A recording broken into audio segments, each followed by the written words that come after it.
So, this song by Srila Bhaktivinoda Thakur, it's a very nice song that speaks about Srimati Radharani and the mood of the Gaudiyas in respect to her.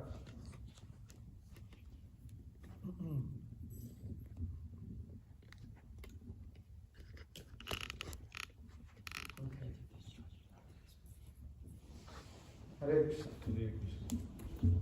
All right. Okay, so before I begin, I'll chant prayers now, and then we'll go over some verses and things like this.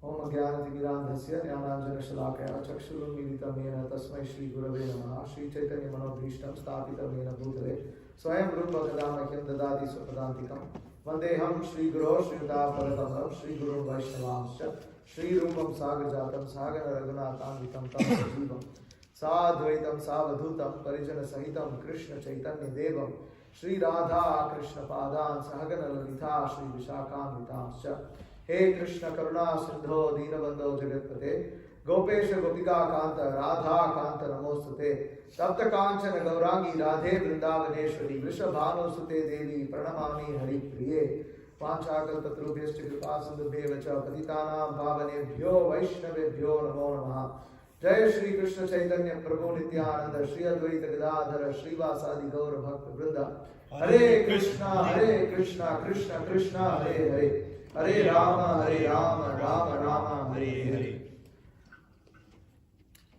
Anadita Charin Chiriyat Karunaya Vatirna Kalau Samarpayutu Munnato Jularasam Subhakti Shriyam Harif Purata Sundara Kadam Viditi Sandipitaha Sada Hridaya Kandare Spuratu Vah Sachinandanaha Shri Radhaya Pranaya Mahima Kidrisho Vanayaiva Swadyo Yenadbhuta Madhurima Kidrisho Vamadiyaha Saukyam Chasya Madam. He says that if the desire to worship Sri Radha does not arise, then your worship of Krishna goes in vain. Radha bhajane jadi mati nahi bhela. That in the Gaudiya Vaishnava Sampradaya, or specifically as Vaishnavas, the understanding is that Krishna is Supreme Personality of Godhead. That is correct. But then, what is everything else? His energies. So, and as it says, Parasya Shaktir Vividhaiva Shruyate. So Krishna has multiple energies. And we are one of his energies. But all the energies of Krishna are not the same. That for all the energies of Krishna are meant to give Krishna pleasure, but among the energies there are gradations. So what are the three main kinds of energies of Krishna? You have material energy, Bahiranga Shakti, external energy. You have Tatastha Shakti, and then you have Antaranga Shakti, which is the internal potency or the spiritual potency of Krishna. Now, the gradation is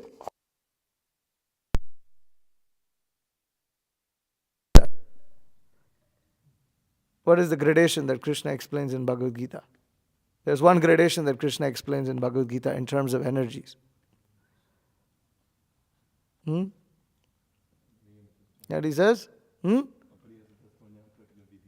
Prakritim vidhi me param jiva bhuta mahabaho yeyedam dharyate jagat.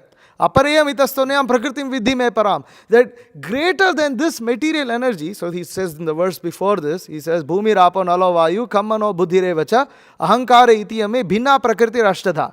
That okay, this 8 elements constitute one energy of mind. Okay, so he says, but is this the only energy? No. Apareyam itastonyam prakritim vidhi me param. That above this energy there is one energy, which is Jiva Bhuta. They are all the living entities, all the marginal potencies. Now, the internal energy of Krishna, which is the spiritual potency of Krishna, is higher than that of the living entities. And this is the important point to understand. And therefore, this energy is more dear to Krishna. And it is closer to Krishna than us. That spiritual potency of Krishna, Yoga Maya, she is closer, who's ultimately Srimati Radharani, she is closer to Krishna than us. And we cannot approach Krishna without her. We have to go to Krishna through her. Just so in that way, we can understand that if one does not desire to worship Srimati Radharani, then one's worship of Krishna is in vain because one is trying to go directly. It's not possible. So in the next verse, Srila Bhaktivinoda Thakur says, Atapi rohita suraja nahi jani, Radha virahita madhava nahi mani. We cannot conceive of the sun devoid of sunlight. Similarly, we cannot accept Madhava separate from Radha. The Gaudiyas do not worship Krishna separately. We don't worship Radharani separately either. This is a very, very important point to understand. We worship Radha and Krishna. If you know, in my course of trying to prepare for this class, going through Veda base, you search the word Radha, you will find more instances of Srila Prabhupada always using that word Radha Krishna, Radha Krishna, Radha Krishna. Then you will find even just him explaining about Radha separately. You will find everywhere that he would use that word Radha Krishna together. And in this instance, you can also see every time you hear any recording of Srila Prabhupada in Vrindavan while he's walking, and there will be the Vrindavan Vrajavasis saying, Radhe Radhe. What was Srila Prabhupada's reply? Hare Krishna. Prabhupada never replied Radhe Radhe back. Because that's not the mood of the Gaudiya Vaishnavas. We don't worship Radharani separately, nor do we worship Krishna separately. We don't say Jai Shri Krishna. That's not our sampradaya. That's another sampradaya. You know, that our Gaudiya sampradaya is also different to the general Vrajavasis. The general Vrajavasis are there and they are all worshipable. The Vrajavasis, all the residents of Vrindavan, for all the conditioned souls are worshipable. We have to respect all the residents of Vrindavan.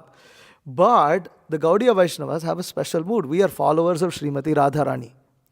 And while we are followers of Srimati Radharani, we are not solely worshippers of Srimati Radharani. We say we worship Radha and Krishna, Lakshmi Narayana, Sita Rama, like this. So then, Therefore, he's saying we cannot conceive of the sun devoid of sunlight. We don't just worship the sun, we don't just worship sunlight. You worship sun and sunlight. So, Radha with Madhava. Okay. Kevala Madhava Pujaye so Ajnani, Radha Anadhara Karoi Abhimani. One who only worships Madhava is ignorant, and one who disrespects Sri Radha is simply conceited. So, one who only worships Madhava is ignorant. Why is he ignorant? Because he has accepted Krishna as Supreme Personality of Godhead, but he doesn't understand his energies. So therefore his knowledge is not complete. Therefore he is in ignorance. Okay. But then one who disrespects Sri Radha is simply conceited, meaning that he knows that there is the existence of the energies, but he doesn't give importance to them. He is more interested in directly worshipping Krishna, ignoring Srimati Radharani. He is puffed up. He is conceited. He will never get the mercy. It's impossible. Okay. Then, Kabahi nahi karobi takar sanga, chitte ichchasi jadi braja rasa ranga. Do not ever associate with such persons if your heart longs for the loving playfulness of Rajarasa. So we don't associate with such people. Which means, even though we may... Now, Bhaktivinoda Thakur is not saying don't respect those people. He's not saying don't respect the other sampradayas. He's not saying don't respect the Vrajavasis. You respect the residents of Vrindavan. But association is amongst our devotees. This is very important for devotees to understand this, because many devotees, they go to Vrindavan and they think, oh, the Vrajavasi, whatever they say is okay and whatever they say is true. It's not like that. There is a difference of mood. And this is very important to understand. And same thing, we respect the Sri Vaishnavas, we respect the Madhvas, we respect the Pushti Marg followers. We respect all of them. They are all great devotees, they are all Vaishnavas. Similarly, Vrajavasis say, okay, great. We have to offer our dandavats to them because they are residing in the Dham. It's like unlimited times more fortunate than us. Still, Bhaktivinoda Thakur says, do not associate. Do not associate. If you ever desire Vrajarasa, which means if we ever desire to attain perfection, if we ever desire to always remain under the shelter of our acharyas who are residents of Vrindavan, but they are imbued with the Vrajarasa, they are a specific kind of residents of Vrindavan, we associate with those residents only. Radhika dasi jadi hoi abhiman, shigra milai taba Gokul Khan. If you consider yourself to be a maidservant of Srimati Radhika, then very quickly you will attain Kana of Gokula. So this is the process that we follow, that we take shelter of Srimati Radharani. We'll read more about that. But when one takes shelter of a pure devotee of our sampradaya, one of our acharyas is following Srila Prabhupada, when we take shelter of Srila Prabhupada and the predecessor acharyas, they are all ultimately maid servants of Srimati Radharani. That is their mood. That is the mood of... And therefore, we will be able to quickly attain Krishna because we go through our acharyas. But who are our acharyas in the ultimate sense? They are all ultimately servants of Srimati Radharani. This is the mood of all the Vrajavasis actually. Specifically, those coming in the line of the Gaudiya Vaishnavas. That is why we worship Chaitanya Mahaprabhu. Because Chaitanya Mahaprabhu, it should not be confused with the rasa. The rasa is there. But the point is, there is recognition in Vrindavan that Srimati Radharani is Vrindavaneshwari. She is ultimately the supreme, damsel of Vrindavan. And that ultimately Krishna has the most pleasure in associating with her. And everything is ultimately centered around Radha and Krishna in Vrindavan. This is the point. Okay. Then Bhaktivinoda Thakur further elaborates, Brahma Shiva Narada Shruti Narayani Radhika Pada Raja Puja E Mani. We know that Brahma, Shiva, Narada, the personified Vedas, and Narayani Lakshmi Devi all worship the dust of Srimati Radhika's lotus feet. This our acharyas have revealed. We will see later, but We won't go into that in detail, but Srila Jiva Goswami in his Preeti Sandarbha, he explains this. And he explains how Srimati Radharani is actually glorified throughout the Vedas. But she's hidden, she's very hidden. And her service, her position, it is only revealed to those who are fortunate to associate with those who consider themselves to be the maidservants of Srimati Radharani. Uma Rama Satya Sachi Chandra Rukmini Radha Avatare Sabhe Amna Ayevani. The revealed scriptures declare that Uma, Rama, Satya, Sachi, Chandravali and Rukmini are all Radha's expansions. So all the consorts of the Supreme Lord are all expansions of Srimati Radharani. Again, we will look more, we'll see what we can cover in this. But this is a song where, a lot of this is, the general understanding of Srimati Radharani is presented in this verse, in this song. Heno Radha Parichaya Jan Karadhan Bhakti Vinod Tara Mage Charan.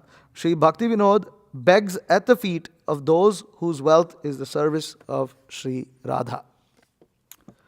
Okay. So now we will go to we'll read some verses and try to see what we are able to cover. Okay, Srimad Bhagavatam, Canto 2, Chapter 3, Text 23.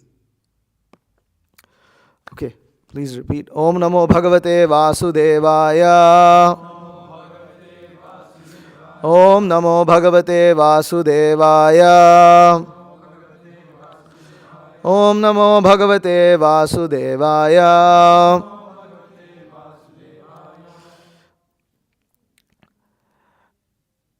Jivanchavo Bhagavatāṃ Khrirenum. Jivanchavo Bhagavatāṃ Khrirenum. Na jatu martyo bhilabheta yastu.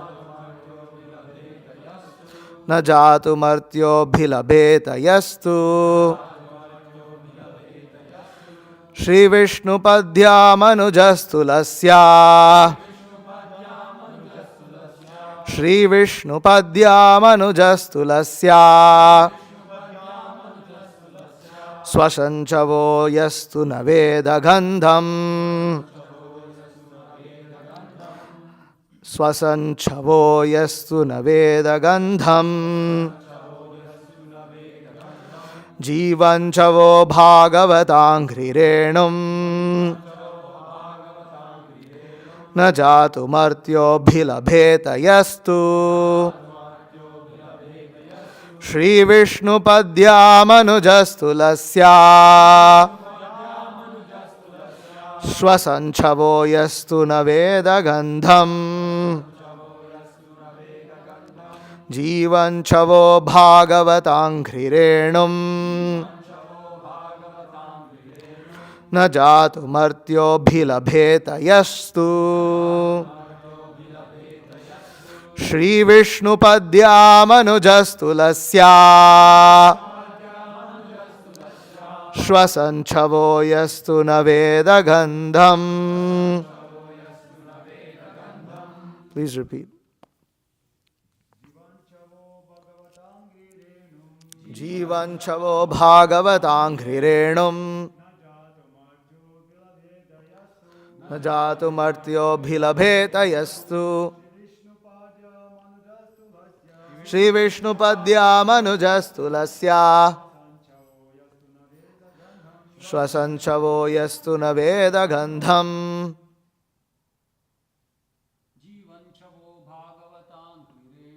Jivanchavo Bhagavatāṃ Khrirenum. Na jatu martyo bhilabheta yastu. Shri Vishnu-Padya Manujastulasya. Swasanchavo yastu naveda gandham. Jivanchavo Bhagavatāṃ Khrirenum. Na jatu martyo bhilabheta yastu. Shri Vishnu-Padyamanujasthulasya Swasanchavo yastu naveda gandham Jivanchavo bhagavatangrirenum Najatu martyo bhilabheta yastu Shri Vishnu-Padyamanujasthulasya Shwasanchavo yastu naveda gandham. Mataji. Jivanchavo bhagavatangrirenum Najatu martyo bhilabheta yastu Shri Vishnu-Padyamanujasthulasya Swasanchavo yastu naveda gandham Jivanchavo bhagavatangrirenum Najatu martyo bhilabheta yastu Shri Vishnu-Padyamanujasthulasya Shwasanchavo yastu naveda gandham Jivan, while living. Shavaha, a dead body. Bhagavata, Angri, Renum, the dust of the feet of a pure devotee. Na, never. Jatu, at any time. Martyaha, mortal. Abhilabheta, particularly received. Yaha, a person. Tu, but. Shri, with opulence. Vishnu-Padyaha, of the lotus feet of Vishnu. Manujaha, a descendant of Manu, a man.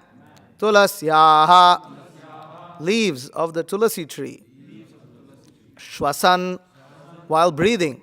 Shavaha, still a dead body. Yaha, who, tu, but. Naveda, never experienced. Gandham, the aroma. Translation purport by His Divine Grace A.C. Bhaktivedanta Swami Srila Prabhupada. The person who has not at any time received the dust of the feet of the Lord's pure devotee upon his head is certainly a dead body. And the person who has never experienced the aroma of the tulasi leaves from the lotus feet of the Lord is also a dead body, although breathing. According to Srila Vishwanath Chakravarti Thakur, the breathing dead body is a ghost. When a man dies, he is called dead. But when he again appears in a subtle form, not yet visible to our present vision, and yet acts, such a dead body is called a ghost. Ghosts are always very bad elements, always creating a fearful situation for others. Similarly, the ghost-like non-devotees who have no respect for the pure devotees, nor for the Vishnu deity in the temples, create a fearful situation for the devotees at all times. The Lord never accepts any offering by such impure ghosts. There is a common saying that one should first love the dog of a beloved before one shows any loving sentiments for the beloved. The stage of pure devotion is attained by sincerely serving a pure devotee of the Lord. The first condition of devotional service to the Lord is therefore to be a servant of a pure devotee. And this condition is fulfilled by the statement, reception of the dust of the lotus feet of a pure devotee who has also served another pure devotee.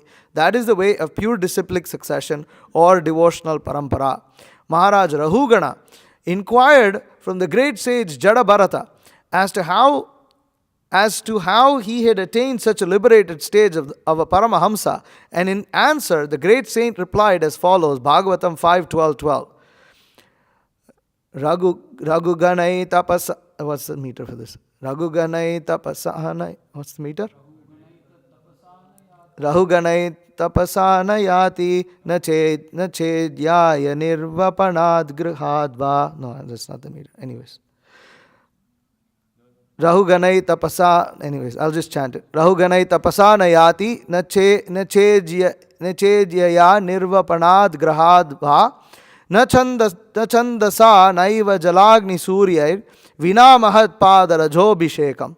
O King Rahugana, The perfectional stage of devotional service, or the Paramahamsa stage of life, cannot be attained unless one is blessed by the dust of the feet of great devotees. It is never attained by tapasya, austerity, the Vedic worshipping process, acceptance of the renounced order of life, the discharge of the duties of household life, the chanting of the Vedic hymns, or the performance of penances in the hot sun, within cold water, or before the blazing fire. In other words, Lord Sri Krishna is the property of his pure unconditional devotees, and as such, only the devotees can deliver Krishna to another devotee. Krishna is never obtainable directly. Lord Chaitanya therefore designated himself as Gopi Bhartuf Padakamalayur Dasa Dasanu Dasaha, or the most obedient servant of the servants of the Lord, who maintains the Gopi damsels at Vrindavan. A pure devotee therefore never approaches the Lord directly, but tries to please the servant of the Lord's servants, and thus the Lord becomes pleased. And only then can the devotee relish the taste of the tulasi leaves stuck to his lotus feet. In the Brahma Samhita, it is said that the Lord is never to be found by becoming a great scholar of the Vedic literatures, but he is very easily approachable through his pure devotee. In Vrindavan, all the pure devotees pray for the mercy of Srimati Radharani, the pleasure potency of Lord Krishna. Srimati Radharani is a tender-hearted, feminine counterpart of the Supreme Whole, resembling the perfectional stage of the worldly feminine nature. Therefore, the mercy of Radharani is available very readily to the sincere devotees, and once she recommends such a devotee to Lord Krishna, the Lord at once accepts the devotee's admittance into his association. The conclusion is therefore that one should be more serious about seeking the mercy of the devotee than that of the Lord directly, and by one's doing so, by the goodwill of the devotee, the natural attraction for the service of the Lord will be revived. So, before I begin, I would like to frankly admit that I have no realization or knowledge of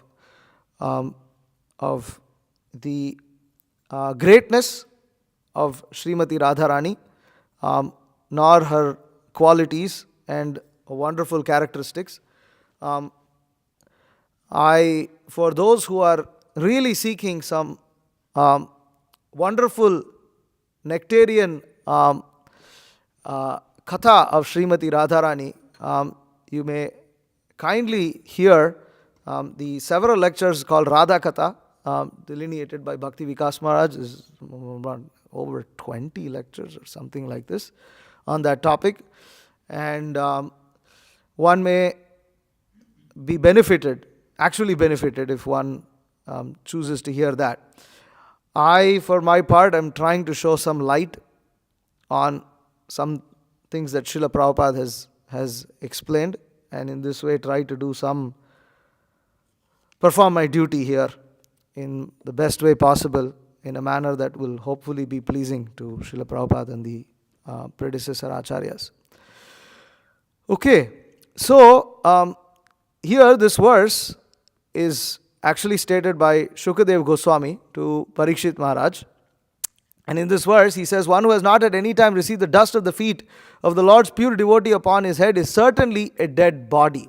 So the point here is, this is accepted in all the Vaishnava Sampradayas, that you cannot attain the Supreme Lord without the mercy of his devotee. Why? Because the process of Krishna consciousness, the process of Vaishnavism in general, what is the aim and goal of any religion? Is to love God. And this is accepted in all of the sampradayas, that one has to have devotion to the Supreme Lord. But how does one gain any devotion to the Supreme Lord? And if anybody wants to have devotion, they should be interested in gaining it. They should be interested in gaining that devotion. And as Srila Prabhupada said here, that where is that said?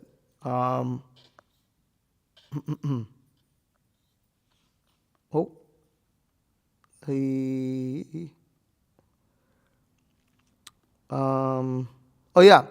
is the common saying that one should first love the dog of the beloved before one shows any loving sentiments for the beloved.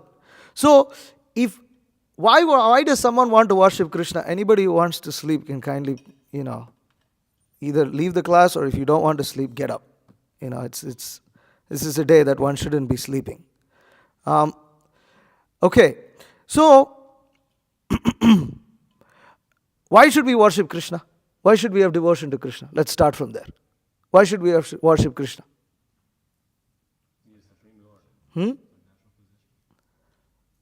It's our natural position. Why? He is the source of everything. Okay. So? Why should we worship Krishna?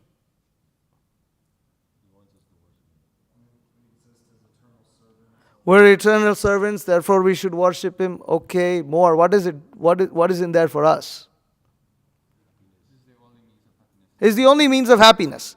Right? So, anybody who has a little bit of intelligence and has come to the theistic platform will understand that I have to worship God. Now, more than that, one who has advanced in that theistic position will understand that actually I don't worship God for material benefits. I worship God because I want to know God. I want to associate God with God, because that's where real happiness is. Now, the point is, when one achieves real knowledge of God, one understands that actually God is not by Himself. He's not just by Himself. And that's a very simple understanding to get, because we are all there and we are separate from God. So we are all there and God is there. Then that means God has many associates. And among those associates, there's us who have forgotten God. And there are those who are already close to God, and they are called saints. They are called great pure. They are God. And when one advances further in that understanding, one understands that actually those are great pure devotees. And then that's where we learn from Srila Rupa Goswami, Karmibhyah parito hare priyataya vyaktim yayur jnaninas tebhyo jnana vimukta bhakti paramaf te premaika nishtastataha tebhyastaf pashupala pankajadrishas tabhyopi saradhika preshtas tadvadidam tadiya sarasi tamnashraye khakriti. That you have the karmis, Karmibhyah parito hare priyataya vyaktyum yayur jnaninas. That better than the karmis are the jnanis. Why? Why is better than the karmis jnanis? Why are the karmis better than the jnanis? Sorry, why is the jnanis better than the karmis? I'm sorry. Why are the jnanis better than the karmis? They are searching for knowledge. Means that the jnanis have at least come to the platform of understanding that they don't want material happiness. Okay, so they are better. So they are on the platform of knowledge. Karmibhyah parito hare priyataya vyaktyam yayur jnaninas. Then, tebhyo jnana vimukta bhakti paramav premaika nishtastataha. Then, what is higher than the jnanis? Those who perform pure devotional service, they are higher than the jnanis. Why? Because the jnanis are after knowledge of God, but they are not interested in serving God. And among those who are interested in serving God, those who serve Krishna purely, they are the highest. They are better than jnanis. Why? Because they understand that actual happiness doesn't come from just knowledge. Knowledge is better than material happiness.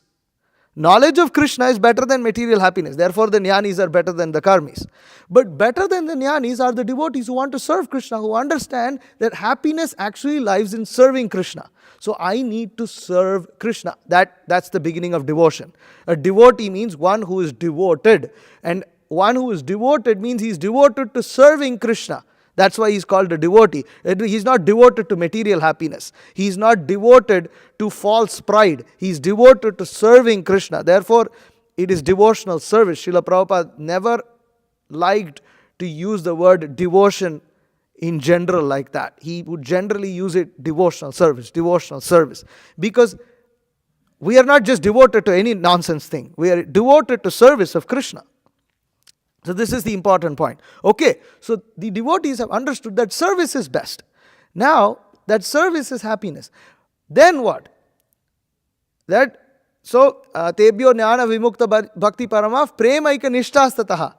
Then, tebhyastaf pashupala pankadashas tabhyo bisaradhika. That among those who are devotees, who is the highest?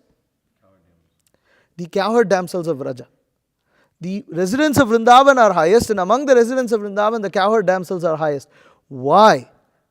Why is that the case? Already they have understood that they have to serve Krishna. Why is that the highest?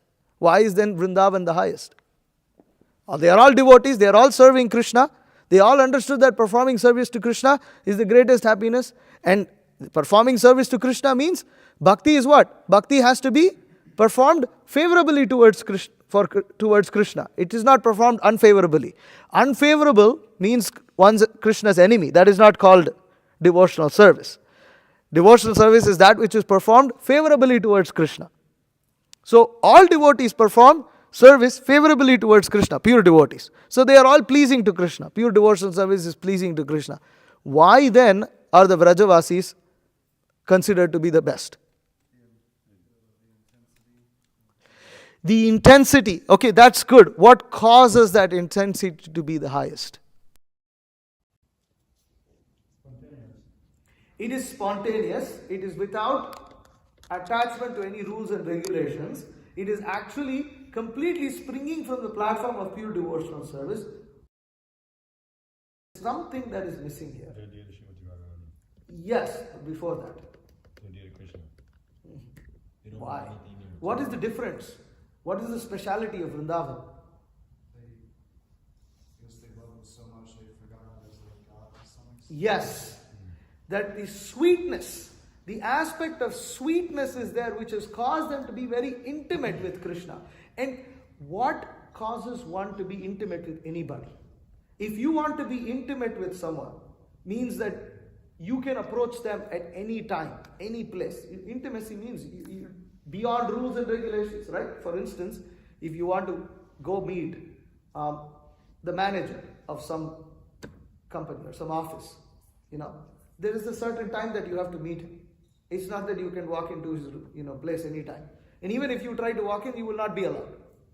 Right? But when someone's intimate, say like his son or his wife, they can approach him at any time. Right? Because they are intimate. But what causes that intimacy? Sweetness. But what qualifies one to become intimate? It is sweet. Intimacy is sweet. And in that intimacy, yes, the opulence is forgotten, because to the child, the father is always a father. It doesn't matter whether he is wearing a suit or whether the mother is, at work or whatever. The mother is always a mother, and the child will always consider the mother to be the mother. And the mother has to give attention to the child wherever the child approaches the mother. That intimacy, but this is in the mundane sense. Of course, the child is a good example, but say one is trying to become intimate with someone. Be selfless to prove yourself. Selfless, something more. If you have to be intimate with someone, what the relationship is close means, correct? Yes, means we are trying to understand nature of love, because this is basically this. Ultimately, when we understand this in the fully transcendental sense, we can get some idea of who Radharani is. So, what relationship? What does that mean? One, if one is intimate, they know how to please the beloved very nicely. Why do they know how to please the beloved very nicely? They pay attention to what they do. Huh? They understand the heart of the beloved. Love is a matter of the heart. It is not a matter of intelligence. It is not a matter of the intellect. The disciple is supposed to become intimate with the spiritual master in the sense that he merges his consciousness with the instructions of the spiritual master. Of course, the point here is that the spiritual master never becomes familiar to the disciple. There is always that awe and reverence. But here now we are discussing about Krishna. But ultimately the point is, when one becomes close with someone, then one understands the heart. The Vrajavasis understand the heart of Krishna. They understand Krishna's desires better than anybody else. Why? Because in that sweetness, they are so selfless to want to please Krishna that they will do anything to please him. Therefore, there is the story. Just to teach Narada Muni, Krishna gives Narada Muni a task. He says, Narada Muni, I have a headache. And, everybody is trying to figure out what is the solution for the headache. So the solution for the headache is you go to Vrindavan and you ask the gopis, you tell the gopis, I have headache. And you tell them that the solution for my headache is to give the dust of their lotus feet. Now, the other devotees who heard this, they were abhorrent. How can I give the dust? I will go to hell. As a devotee, I will never place the dust of my feet upon Krishna's transcendental head. How is that possible? I will go to hell. But when Narada Muni conveys this message to the gopis, what do the gopis say? Oh, if that is going to, Krishna is having a headache, they go crazy. They go mad. They go mad in anxiety. They haven't seen Krishna. Krishna is in Dwaraka. And they go mad in anxiety. And they say, what should be done? Krishna is saying that the solution is to get the dust of your feet. You want the dust of your feet? Here, take it. But then you will go to hell. It's okay, we will go to hell, no problem. If this pleases Krishna, then so be it. Now, it is only on that platform of selfless love for Krishna, with the sole intention to please Him, and in that level does that intimacy arise, whereby one does not care for Krishna's position as God anymore. It is a very, very, very special position, and it is a very intense position. It is a position of someone who is very intense.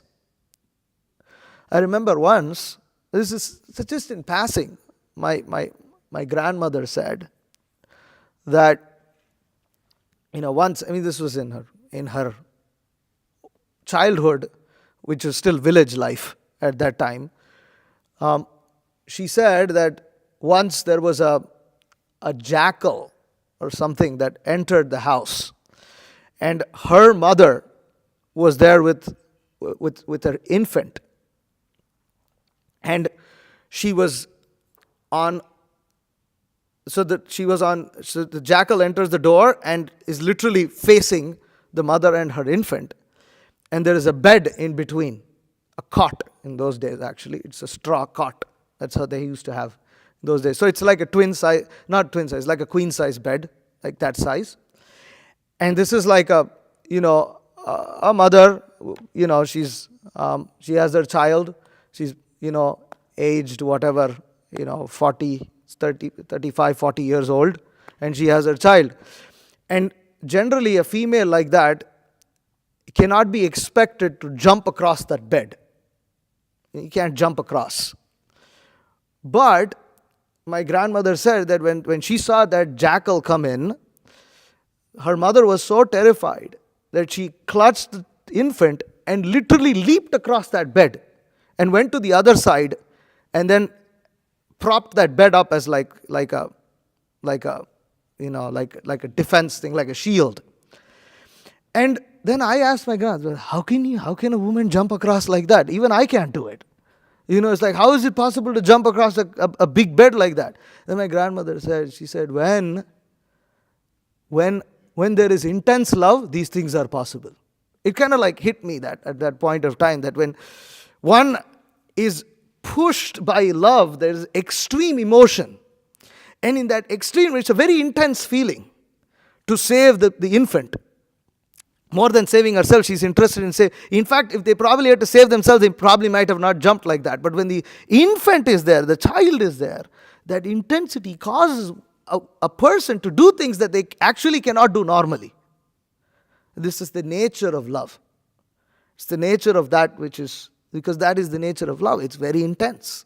It's a very intense feeling. It causes things and makes people do things that they otherwise cannot do. So she leaps across that bed. You make her do it again, she can't do it. If she consciously does, it's not possible. Now, this is important to understand that similarly, these things, that activities of the gopis and the Vrajavasis, they cannot be imitated. Just like the mother with her infant, her jumping across that bed cannot be imitated. It's not she herself cannot imitate it.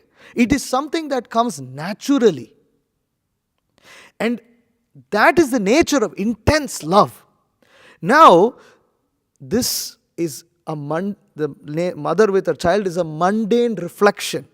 As Srila Prabhupada said, the purest kind of love that one finds in the material world is that between a mother and her child. And this is mundane. Just see what it can do. Now, in the pure sense, the Vrajavasis have this intense love for Krishna. And that is the reason why they are able to act beyond rules and regulations on the spontaneous platform. It is not something that is done consciously. It is done on the platform of extreme intimacy and love. And this intense, pure, selfless love is so pleasing to Krishna. Because the truth is, it's pleasing to, in the material world, it is pleasing to anybody. When one experiences, one sees this, one is amazed. And these kind of things. Therefore, you have all movies. What is the movies? Oh, the hero goes with the heroine and does all these kind of heroic things. Why is this celebrated? Why is this so glorified? Because this is something special to experience. And somebody who experiences that kind of mundane love in this material world considers themselves to be more fortunate than others. They consider themselves to be greater than others. Because it's something special. In fact, in one sense, we have to understand that actually we all desire that kind of love. And that is actually what the spirit soul is seeking for. That's intense love is the only thing that is actually fully satisfying, because in that intense love, all pain, all pleasure, all anxiety, all distress, everything merges into one intense feeling of great love. And that towards Krishna generates the extreme ecstasy of pure devotional service, prema bhakti. And in that pure devotional service, there is a lot of anxiety, there is a lot of distress, there is a lot of, there are all kinds of emotions. There is anger, there is joy, there is feeling of being distraught. There's so many kinds of feelings that one may have. All those feelings are present, but they are predominated by one's affection towards Krishna. And that is the reason why the Vrajavasis are greater than the other devotees of Krishna, of the Supreme Lord, because they have developed that level of intimacy towards Krishna. And because of that level of intimacy, they are close to Krishna. They are close to him. Therefore, the Shastras say, actually Krishna, he never leaves Vrindavan. He never leaves the Vrajavasis. He cannot leave. Just like some man who is very attached to his beloved wife is always lamenting when he is without his wife. Or the wife who is very attached to her husband is always lamenting. Or the mother who is very attached to her child is lamenting when she doesn't have her child. Similarly, Krishna also, when he is so-called separated from the residents of Vrindavan, he is lamenting and they are also lamenting. It's a very intense feeling. But because Krishna is Supreme Personality of Godhead, because he is transcendental, remembrance of him is also transcendental and also absolute. Therefore, when the gopis or the residents of Vrindavan remember Krishna, Krishna is present with them. Even though physically they may feel that they are separated from Krishna, Krishna is present. It generates all the ecstatic symptoms. And they go mad in that ecstasy. And in this intimate love, one can understand how separation from Krishna, how separation in general, before we talk about Krishna, how separation in general causes that affection to become very intense. The point that our acharyas explain is that when one is, that while there is love, when the lover and the beloved are together, and that is nice, when they are separated, that love increases and it increases the ecstasy of their meeting. The meeting becomes unlimitedly more pleasurable for the lover and the beloved when they have been separated for some period of time. Because the remembrance increases that feeling of love. And then when they come back together, it makes it very, very sweet. And in Vrindavan, because there is the fear of that separation, even that meeting, our acharyas explain, is characterized by some fear that we are going to separate at some point of time. The separation might come. The separation might come at any time. Because why? Why is that so? Why is that they are afraid of separation? This is specifically in the case of, more relevant in the case of the gopis with Krishna. Why are the gopis afraid of separating from Krishna? Advanced subject matters, but today, one day we have to discuss. Someday we have to discuss. Why are the gopis afraid of separation from Krishna? They are living in Vrindavan. What is the problem? Why specifically the gopis?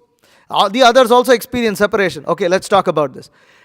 When will the cowherd boys fear separation from Krishna? When do they fear? When at night, when they come back from the playground and they have to go back to their houses. Now Krishna is going back to his house. Now our day is over. That causes great feeling of anxiety and distress in them. And then they are spending their whole night thinking about when we will go out again on the play fields and enjoy with Krishna again and play with Krishna. So then that meeting becomes very, very special. So like this, right? Okay, cowherd boys, they are also fearful of separation. What about Nanda Maharaj, Yashoda Devi?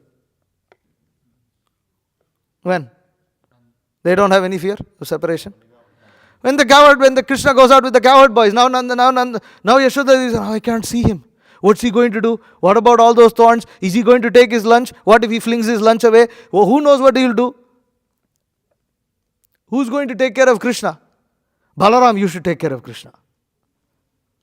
And then when Balaram doesn't go out, then Yashoda Devi is even more anxious. This is how the pastimes of Krishna are arranged. They give pleasure to everyone. Then even it's so arranged that one day Balaram doesn't go out because it increases Yashoda Devi's ecstasy. Okay, Balaram, oh my Krishna, Balaram also didn't go out. Remember that time when Krishna ate that mud? Now if he doesn't go out, what will he eat?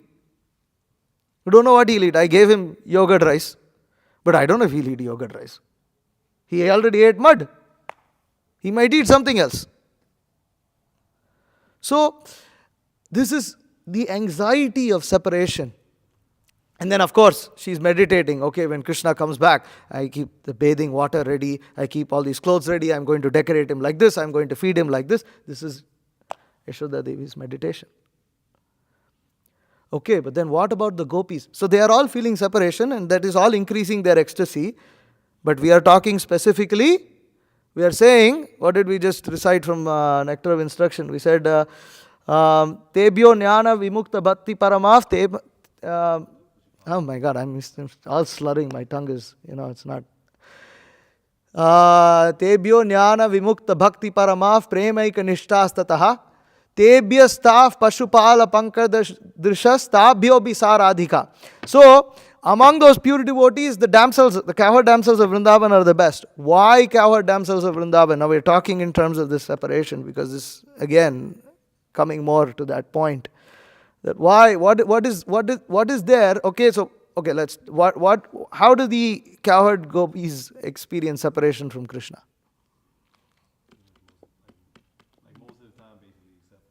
Most of the time they are separated from Krishna.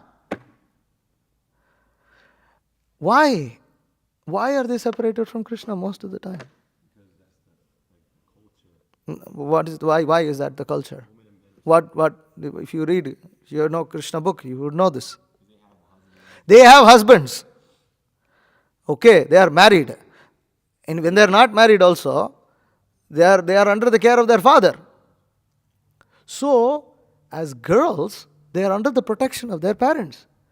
And they have to go and meet this boy secretly. How many times are they going to get to do that? And how hard is it? You see, in the case of the cowherd boys, and in the case of Yashoda Devi, there are fixed times where it is allowed. And they know, and everybody knows, and it's in the open.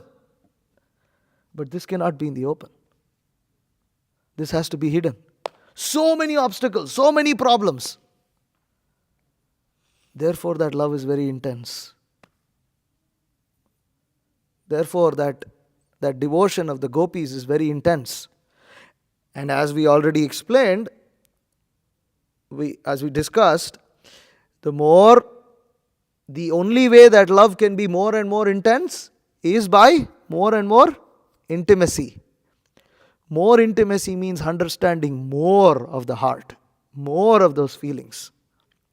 So the gopis are very dear to Krishna because they are taking all kinds of risks to meet Krishna.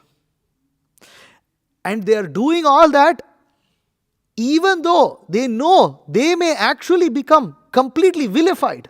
They may lose their life. They may go to hell, as in the case of Narada Muni we saw. But they don't care because they know this Krishna wants this.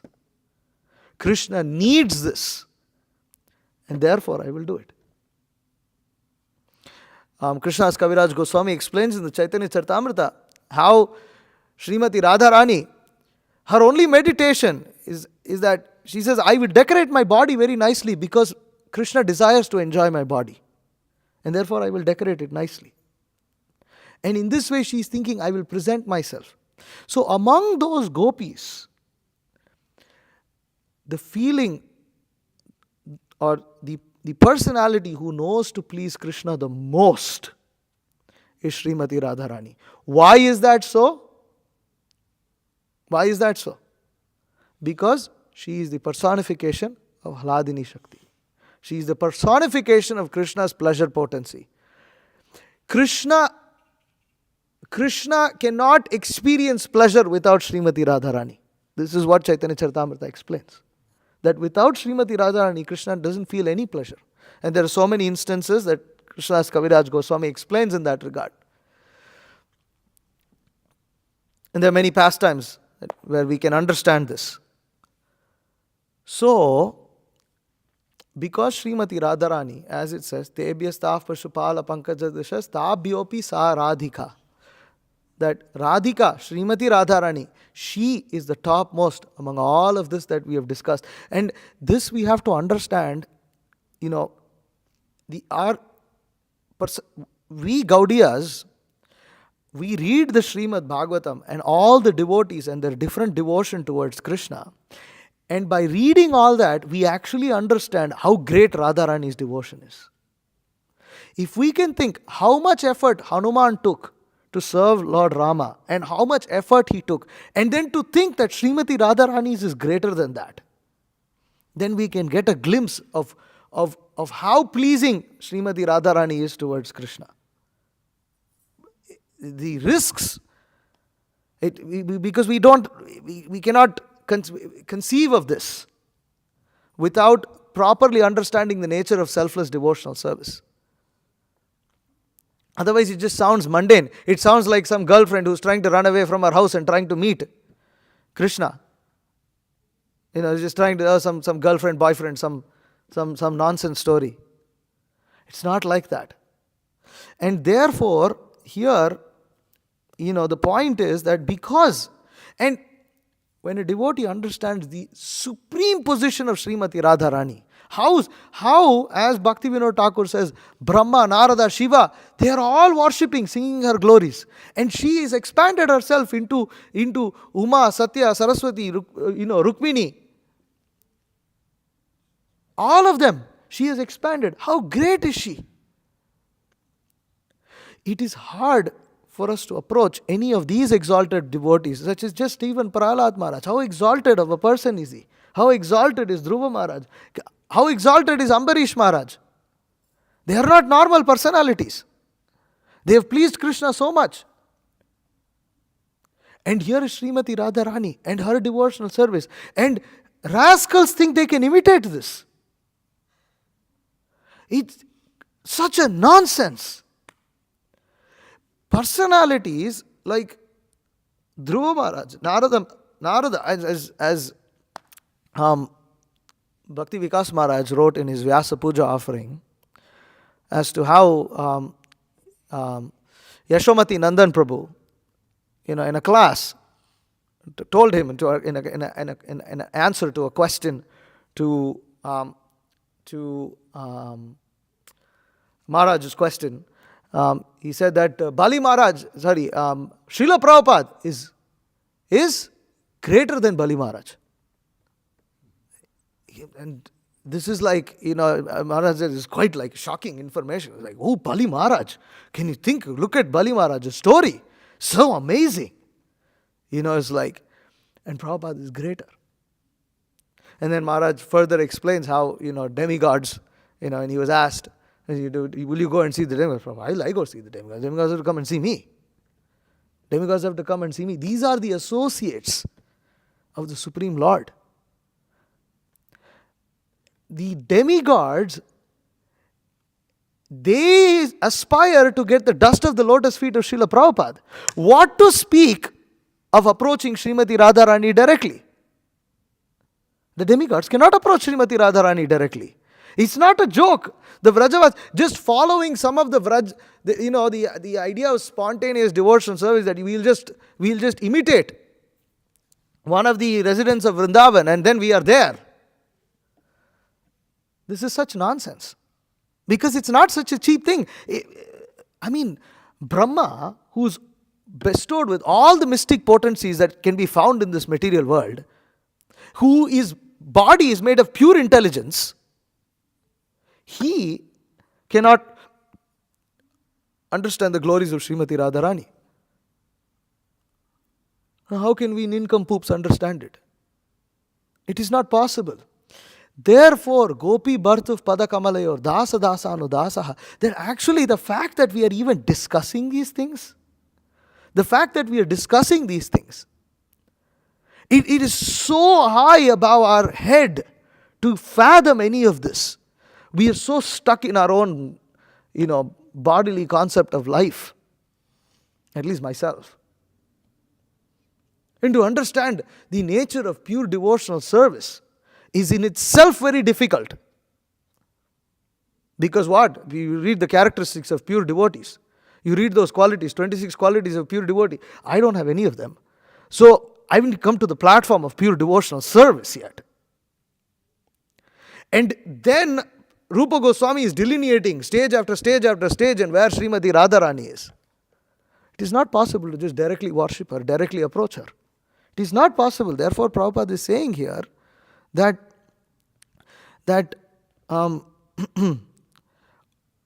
it is in Brahma Samhita. So wait. A pure devotee therefore never approaches the Lord directly, but tries to please the servant of the Lord's servants, and thus the Lord becomes pleased, and only then can the devotee relish the taste of the tulasi leaves stuck to his lotus feet. That without, and if we are, the point is, because we understand that we have to perform pure devotional service, and the purpose of pure devotional service, what is the aim of pure devotional service? Is to please Krishna. We want to please Krishna. Who pleases Krishna best? Srimati Radharani. Therefore, we have to take shelter of her. But how to take shelter of her? You cannot take shelter of her directly. You take shelter of her, Gopi birth of Padakamalayur, Dasa Dasa Anudasa. You take shelter of her, of the servants of the servants of servants of her pure servants. And there Prabhupada says here that, where did we read that? That is the way of the parampara, something like this. No.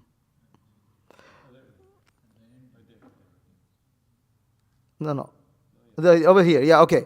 That the first condition of devotional service to the Lord is therefore to be a servant of a pure devotee, and this condition is fulfilled by the statement, reception of the dust of the lotus feet of a pure devotee who has also served another pure devotee. That is the way of pure disciplic succession or devotional parampara. That our parampara, that we are the servant of the servant of the servant. Actually, therefore, if we take this understanding, then we will understand that There is more nectar in being more of a servant of the servant of the servant of the servant than being directly servant. This is our understanding. This is the truth. That there is more joy and there is more shelter also. Ultimately, in the absolute sense, it's all one. There is no difference in the love of Godhead. But our desire, even in the absolute sense, even when we attain the spiritual world, is not to serve Krishna directly, but is to serve Krishna through his servants. Why? Because we understand that their servants are the best in pleasing them. And among those servants who are best in pleasing Krishna, Srimati Radharani is topmost. Therefore, we don't compete. We don't try to worship Krishna directly. And this is a very, very important point to understand, because even though pure devotional service has to be practiced on the platform of selflessness and complete lack of pride, to be the servant of the servant of the servant of the servant of the gopis requires special humility. And therefore, Chaitanya Mahaprabhu specifically instructs that if you want to chant the holy name constantly, you have to be humbler than a blade of grass and more tolerant than a tree. Why do you have to be tolerant? Because the nature of love is that you have to tolerate. If you don't tolerate anything, then you want everything to happen according to your way, your plan, then where is the love? And then you see, among those people who tolerate, you will see how much the gopis tolerate. How much they tolerate. Therefore, when Maharaj sent this from Chaitanya Charitamrita this morning, yesterday night actually, from Chaitanya Charitamrita Anti Leela, chapter 20, text 52. It's a translation. Radharani is saying, I do not mind. Actually, this is Radharani saying this, but Chaitanya Mahaprabhu is saying in the mood of Srimati Radharani.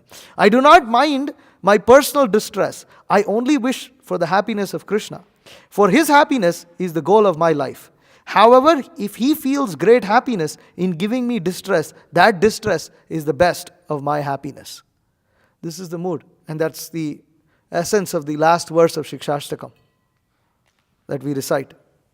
That is glorification specifically of Srimati Radharani. She exemplifies that mood. And that mood of devotional service is so endearing to Krishna that he tells the gopis that I cannot repay your debt. I cannot repay this pure divorce. I cannot. I don't know what to do. You have no personal desire other than the desire to please me. What can I give you? I cannot give you anything. Let your own devotional service be your glory. That's it. And therefore, Krishna, feeling like that, descends as Lord Chaitanya in the mood of Srimati Radharani to experience that love. That is how much indebted he is. That he himself descends to experience. I can't do anything, but let me try to at least experience the same mood. And then you can see his associates. Oh, this is what Krishna wants. Okay, we will all descend with him and we will help him in this mood. Help him experience that love that Srimati Radharani experiences for Krishna. So, therefore, one has to ultimately take shelter of Srimati Radharani. And the nice thing that Srila Prabhupada is saying here, he says that one very nice point. He says, Srimati Radharani is a tender-hearted feminine counterpart of the Supreme Whole, resembling the perfectional stage of the worldly feminine nature. She is very soft-hearted. She is very soft-hearted. Towards whom? Towards anybody who wants to please Krishna. She is immediately pleased with them. And in this regard, Srila Prabhupada writes in Canto 3, chapter 31, text 38. Okay. Oh, wait, actually not this one. Sorry. 7:127. Okay. Yatha vairanu bandhena martyastan mayatam yat na tatha bhakti yogena iti me nishchita matihi. Narada Muni continued, by devotional service one cannot achieve such intense absorption in the thought of the Supreme Personality of Godhead as one can through enmity towards Him. That is my opinion. It's a very interesting statement by Narada Muni, who glorifies enmity towards Krishna as being superior to favorable devotional service. Srila Prabhupada clarifies this actually. This is why we need the Acharya's commentaries, because they reveal the mind of the pure devotees. Otherwise we wouldn't understand the intention. So Prabhupada says here, Sriman Narada Muni, the topmost pure devotee, praises Krishna's enemies like Shishupal because their minds are always completely absorbed in Krishna. Indeed, he thinks himself deficient in the inspiration of being feelingly absorbed in Krishna consciousness. So that verse is actually a sign of Narada Muni's humility. That's a sign of Narada Muni speaking humbly of his own. He's like, they call me great devotee, but actually my devotional service is inferior to Kamsa. So see how intense, how he's thinking of Krishna. I'm not able to think of Krishna like that. It's amazing. Okay, it gets further. Prabhupada's purport gets more nectarian. This does not mean, however, that the enemies of Krishna are more elevated than Krishna's pure devotees. In the Chaitanya Charitamrita, Adi Leela, chapter 5, text 205, Krishna's Kaviraj Goswami also thinks of himself in such a humble way. Jagai madai hoite mui se papishta, puri sher kita hoite mui se lagishta. I am a worse sinner than Jagai and Madai, and I am even lower than the worms in the stool. A pure devotee thinks himself more deficient than everyone else. So, this is a pure devotee. Now, ultimately, devotional service in itself, because it is meant to give pleasure to Krishna, originates from Srimati Radharani. And therefore, this mood actually is carried by Srimati Radharani. Prabhupada reveals that. If a devotee approaches Srimati Radharani to offer some service to Krishna, even Srimati Radharani thinks that the devotee is greater than she. Thus, Narada Muni says that according to his opinion, the enemies of Krishna are better situated because they are fully absorbed in thoughts of Krishna in terms of always killing him, just as a very lusty man thinks of women and their association. So just see, even though Srimati Radharani is the crest jewel of the associates of the Supreme Lord, nobody can match her in her devotional service. And she is fully aware that Krishna is attached to her. Still, she is not prideful. And what is that pride? When she sees someone else trying to please Krishna, she thinks, oh, he is pleasing Krishna more than me. And Acharyas reveal that when Radharani sees that, she pushes that devotee towards Krishna. Oh, you please, see, Krishna, this devotee is serving you so nicely. See what a wonderful garland he has made for you. See how wonderful sandalwood paste he has made for you. Just see. So this is Radharani's mood. This is the mood of all the pure devotees coming from, especially in our sampradaya, our acharyas. I remember when I got to see this, I was secretary at that time to Bhakti Vikas Maharaj, and when he had given sannyas to a disciple, I remember how he took that disciple to Srila Prabhupada. He offered obeisances, then he brought that disciple to Srila Prabhupada and then showed that disciple to Srila Prabhupada. And then he did the same thing, he took him in front of Gaur Nitai, this happened in Salem. He took them in front of Gaur Nitai and he did the same thing. And I was thinking, so wonderful, spiritual master is offering his disciple. But, he's the disciple. The spiritual master is eternally more glorious than the disciple. Eternally more glorious than the disciple, because the spiritual master is the one who has inspired the disciple to perform devotional service. So therefore the word guru means always heavy, always heavier, always superior. But the guru, even though it is fully true that he is better and that for Krishna he is a better offering than his own disciple, but the guru doesn't feel that way. He thinks, my disciple, here's my disciple's offering. Here, Krishna. And he doesn't offer himself. He is offered by his spiritual master. And in this way, the pure devotees. So Srimati Radha, this is the parampara system. And this is the beauty. But already such devotees, pure devotees, are already dear to Krishna. Therefore, when they offer something to Krishna, Krishna immediately accepts it. Because they are offering it with love. We don't have love. But if our Acharya, if our Guru offers us to Krishna, then Krishna immediately will accept us because he has love for Krishna.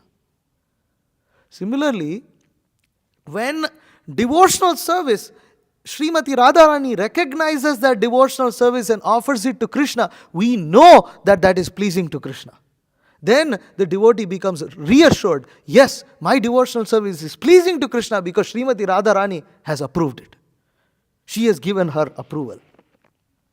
But she doesn't give her approval like some boss who just stamps some chapa and sends it. Not like that. She thinks that her devotional service is less than the devotional service of her maidservants. This is completely inconceivable. Completely inconceivable. Our acharyas are completely devoid of pride. Even though it may seem like Srila Prabhupada, the way he walks, aristocratic, it seems like he's proud. But there is real transcendental pride. And that is different. Therefore, Srila Prabhupada, even if he was like that, and he chastised his disciples as that, but, at the time of, as he was nearing his disappearance, Srila Prabhupada, he thanks his disciples for helping him. And he prays for forgiveness for any offenses that he might have done. How is this completely inconceivable? Prabhupada, you pick them all out of the gutter. You pick them out of the sewer. Like it's just like, But Prabhupada, this mood comes from Srimati Radharani. That's why we are speaking about these things. It comes from Srimati Radharani. And in that sense, there is transcendental competition also. There are gopis who challenge. Prabhupada explains this in another purport. He says that apparently it seems like there are gopis who are against Radharani. But it's all in the mood of serving Srimati Radharani. It's all in the mood of serving Krishna. It's to create that transcendental competition. But it's all meant for the pleasure of Krishna. And Srila Prabhupada stoked transcendental competition among his book distributors so that they also have that same mood, that we're all ultimately pleasing Krishna. Ultimately, at the end, even one book distributed is pleasing to Krishna, is pleasing to Srila Prabhupada. Yet, there is transcendental competition in order to increase the pleasure of the Acharya. Then there is that competition that increases that pleasure. With those who are, mundane, they have mundane vision, they think that competition is also mundane. They think, either they say Prabhupada wanted more money, therefore he encouraged all these kind of things, or ultimately this competition is very mundane. Prabhupada wanted to channel the passionate nature of his disciples. They are all Rajogunis. We are not Rajogun anymore, we are Sattvagun. Actually they are in Tamagun, but they are thinking in Sattvagun. And Tamagun and Sattvagun are very similar. Both are lazy. But one is intelligent, the other is stupid. That's the difference. But those who are stupid cannot realize that they are stupid. They only see that they are lazy, and those who are in Sattvagun are also in lazy. So I am in Sattvagun. This is their foolish conclusion. So, and they think, Prabhupada had a challenge. No. There is a transcendental vision that Prabhupada had. And that competition is nice. It's good. This competition exists in the spiritual world. Therefore, in the manifestation of Lord Chaitanya's pastimes, in the spreading of Lord Chaitanya's Sankirtan movement, it must exist. If it doesn't exist, then it is not Lord Chaitanya's Sankirtan movement. But yet, the conditioned living entity as we are, we have a nature that we will turn all this around for our own self-pride, self-aggrandizement, turn everything into, mix nice sand in this beautiful sweet rice and ruin everything. That's our fault. It's not Prabhupada's fault. Prabhupada is a pure representative of Srimati Radharani. So, and then finally, I'll end with this one last thing. It's a little different. I mean, it's all on Srimati Radharani, but okay. So this is in regards to Brahma getting bewildered by his own daughter. Right, we have all heard of this pastime in the Bhagavatam. So the translation goes, just try to understand the mighty strength of my Maya in the shape of a woman, who by the mere movement of her eyebrows can keep even the greatest conquerors of the world under her grip. It's the nature of Maya. Now, Prabhupada in the purport, he gives a very nice thing. He says, the captivating power of woman and man's susceptibility to such attraction must also exist in the Supreme Personality of Godhead in the spiritual world and must be represented in the transcendental pastimes of the Lord. The Lord is the Supreme Person, the Supreme Male, and as a common male wants to be attracted by a female, that propensity similarly exists in the Supreme Personality of Godhead. He also wants to be attracted by the beautiful features of a woman. Now the question is, if he wants to be captivated by such womanly attraction, would he be attracted by any material woman? No. This is not possible. Why? Even persons who are in this material existence can give up womanly attraction if they are attracted by Supreme Brahman. Such was the case with Haridas Thakur. So this is a wonderful point, that Krishna is not going to be attracted by some material body. Therefore, these Apasampradayas like the Gauranga Nagaris are disgusting people because they try to decorate their material body in thinking that this material body is attractive to Krishna. Your material body is not attractive to Krishna. Why? Because your material body is not attractive to the Mayavadi sannyasi. How is it going to be attracted to Krishna? The Mayavadi sannyasi who is envious of Krishna doesn't like your body also. So how is it going to be attracted to? How is it going to be attracted to Krishna? You just dress in a chaste, nice way, so that you dress in a way that's pleasing to your acharya. Finished.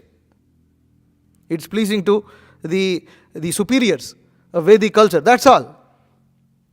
It's a nonsense idea that because, they read all these esoteric pastimes about the gopis enjoying with Krishna and then dress themselves like prostitutes and think that their prostitute-like body is going to be pleasing to Krishna, leaving their hair out like a demoness from Lanka. It's not attractive. So, this is amazing. What an amazing point. Because material energy is Bahiranga Shakti. It is outside. It is external. And Krishna is keeping it external because he doesn't like it so much. Otherwise it would be next to him. What will you keep outside? That which you don't like. What will you keep inside? That which you like. If nobody keeps their phone, they leave it out there. Because everybody is so attached to this phone, they keep it right next to their ears. They keep it next to their bed. No, but we pass stool outside, or should, in Vedic culture. You pass stool outside. But now in modern culture, you bring the stool inside the house. But that's upside down culture. But, so the point is that, and one interesting point, I also thought, it just kind of occurred to me. The material energy, Purusha Sukta says, that's why it's revealed in Brahma Samhita, is Pado osya vishwa bhutani tripadasyam ritam divi. That the material world is 1/4 of the creation and the spiritual world is 3/4. The spiritual world 3/4 is created by Krishna's internal potency, 1/4 is created by Krishna's external potency. And this external potency, what does Krishna do? If you look at that last painting over there, he is lying down and sleeping, Yoga Nidra. Mahavishnu is lying down and is in Yoga Nidra. That means he's sleeping there. And he's sleeping. If you take 24 hours in a day and you split it by 4, what do you got? You got 6 hours. Therefore, the general standard is that one should not sleep more than 6 hours because you're supposed to engage 18 hours in Krishna's service. You sleep more than 6 hours, you're in Tamagun. And it's interesting because even a person who has good dreams, nice dreams, still his actual activity in reality in life is obviously more pleasurable for him than his dream. And that is more important to him than his dream. Even if he has good dreams. So similarly for the Supreme Lord, he is lying there, and the entire material world is a creation of his dream-like state, Yoga Nidra. And it gives pleasure to Krishna, just like an ordinary person may get pleasure from a dream. But in comparison to the spiritual world, what is a dream? In comparison to actual pleasure that one experiences with relationships in this world, what is what one experiences in a dream? Therefore, it is not pleasurable to Krishna.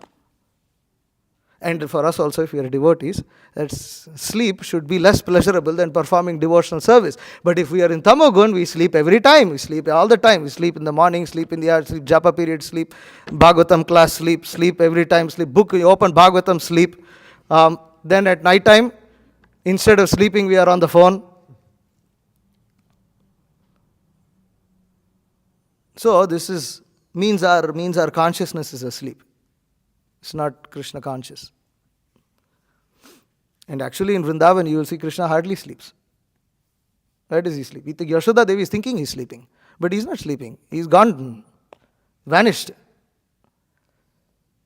And you will see our acharyas also, pure devotees, Nidrahara Viharakadi Vijitau Chatyanta Dinau Chayav. That the 6 Goswamis they gave us, Prabhupada, we didn't give much importance to sleep. And there's purpose. Prabhupada says actually the sleep has to be reduced as a sign of advanced devotee. So, anyways, so the point is that this material world is not pleasing to Krishna. So, material woman also is not pleasing to Krishna. So, skipping that, this material attraction therefore certainly cannot attract the Supreme Lord. When he wants to be attracted by a woman, he has to create such a woman from his own energy. That woman is Radharani. It is explained by the Goswamis that Radharani is the manifestation of the pleasure potency of the Supreme Personality of Godhead. When the Supreme Lord wants to derive transcendental pleasure, he has to create a woman from his internal potency. And thus the tendency to be attracted by womanly beauty is natural because it exists in the spiritual world. In the material world, it is reflected pervertedly. And therefore, there are so many inebriety. Instead of being attracted by material beauty, if one is accustomed to be attracted by the beauty of Radharani and Krishna, not just Radharani and Krishna, then the statement of Bhagavad Gita, Param Drishtwani Vartate, holds true. When one is attracted by the transcendental beauty of Radha and Krishna, he is no longer attracted by material feminine beauty. That is the special significance of Radha Krishna worship. That is testified to by Yamuna Acharya. He says, since I have become attracted by the beauty of Radha and Krishna, when there is attraction for a woman, or a memory of sex life with a woman, I at once spit on it and my face turns in disgust. When we are attracted by Madan Mohan and the beauty of Krishna and his consorts, then the shackles of conditioned life, namely the beauty of a material woman, cannot attract us. Hare Krishna. I'll stop here. Are there any questions, comments, anything, corrections? If I've said something bogus, please correct me. I've spoken way beyond what I am qualified, but I've attempted to shine light on some things that I've heard.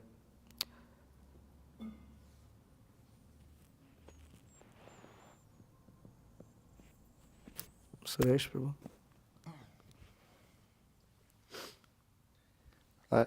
So this must be like a perverted understanding, so you can help me understand this. But, there's like two, we have the parampara, and so there's like two conceptions here I'm trying to like understand. So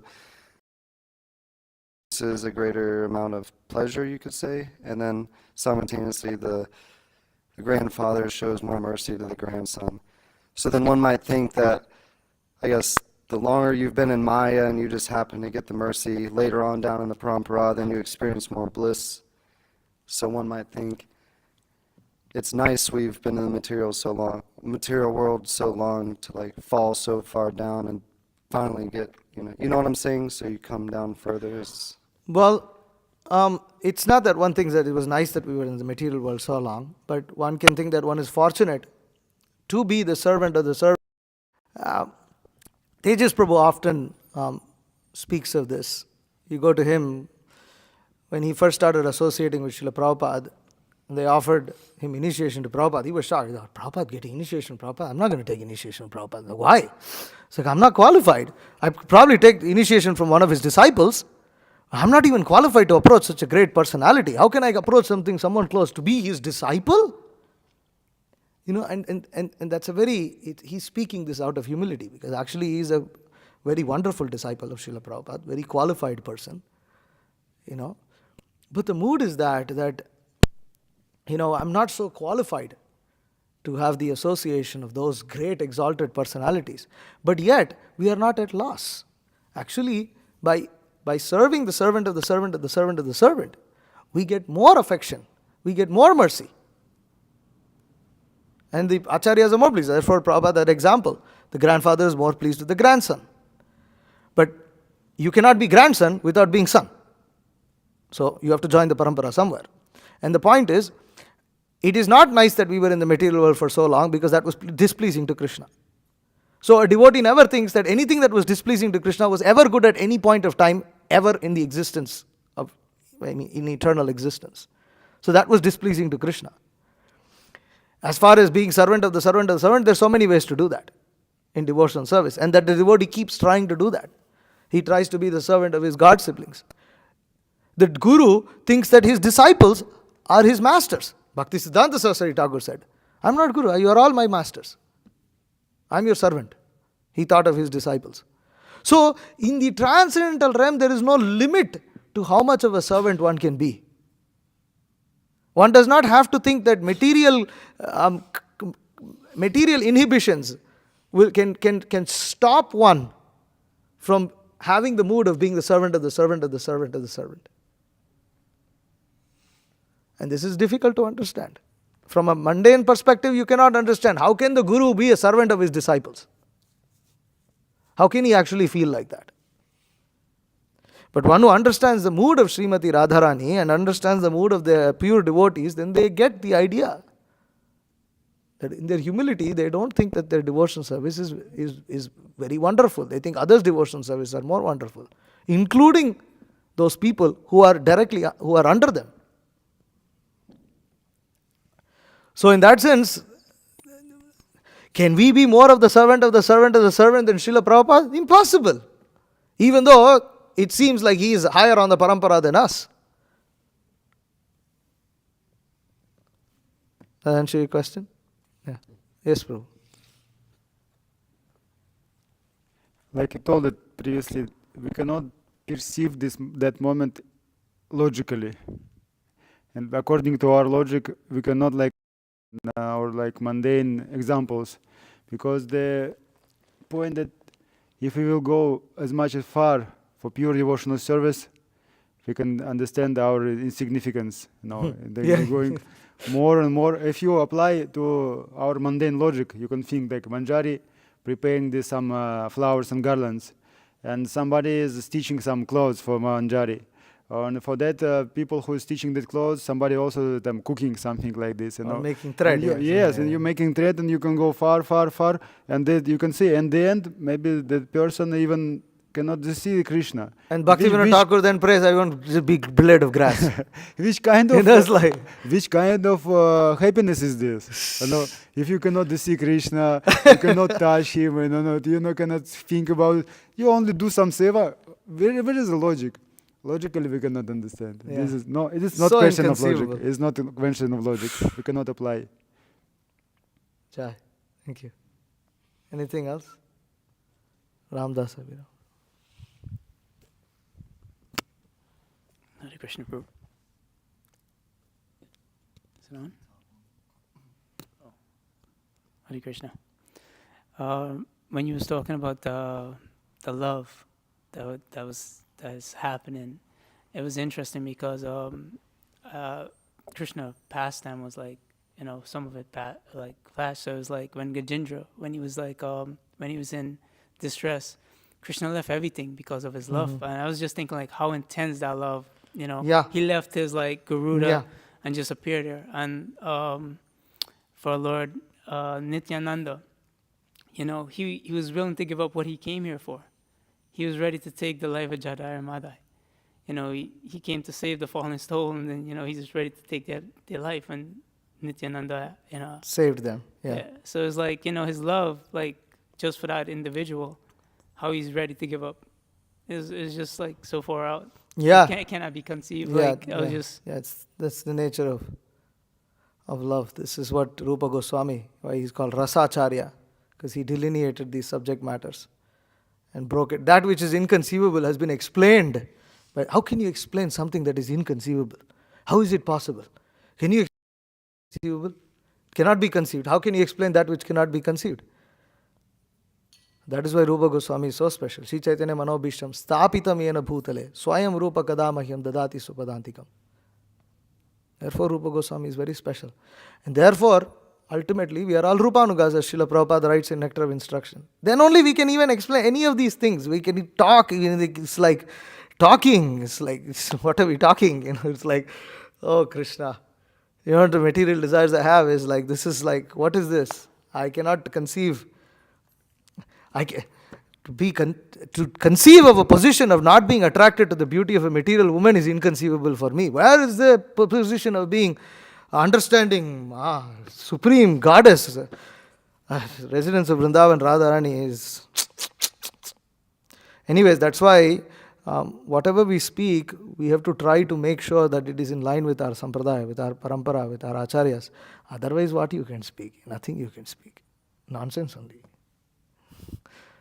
So yes. Yes.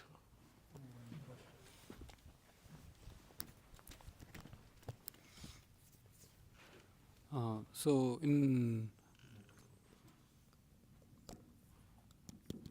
Vedic culture, it's recommended to follow the authorities, even if someone is married with children. So essentially, the gopis who were married, who were under the subordination of their husbands or parents, culturally speaking, they would have been thought as someone who is going against tradition. Yes.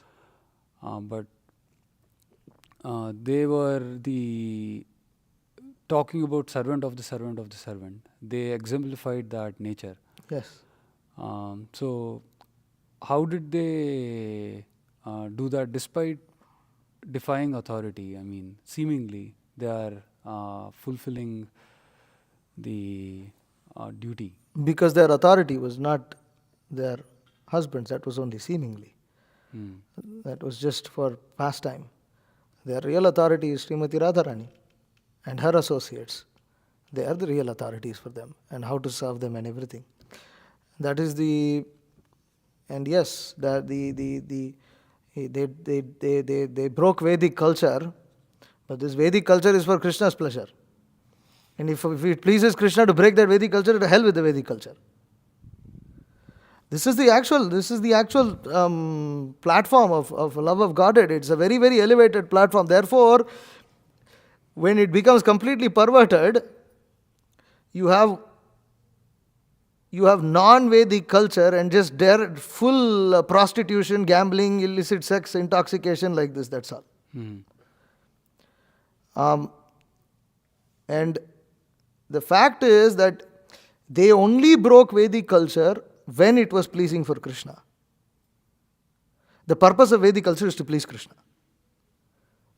And they broke Vedic culture only to please Krishna. They knew when it is pleasing to Krishna because they are completely free of any possibility of anything, desiring anything selfish. They don't have that.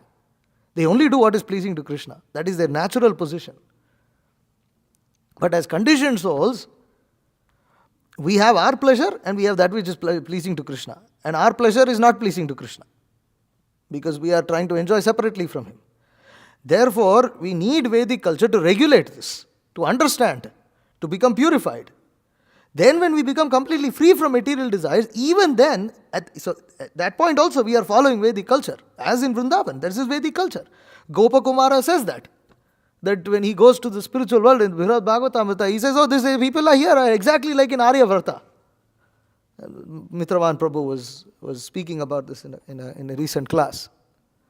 Exactly like the residents of Aryavarta. They're just like the residents of means Aryavarta means North India.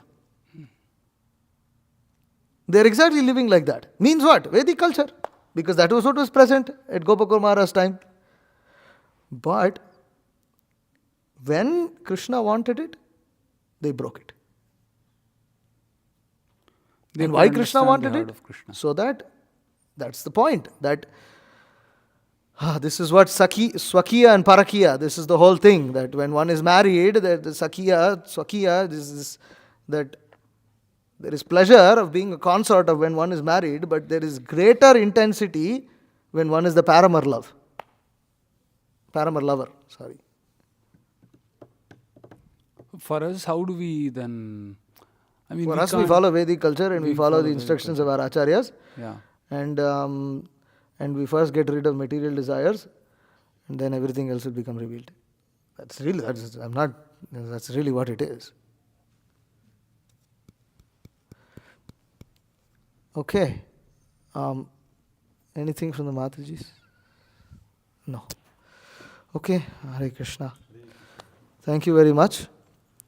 Srimad Bhagavatam ki jai. Srimati Radharani ki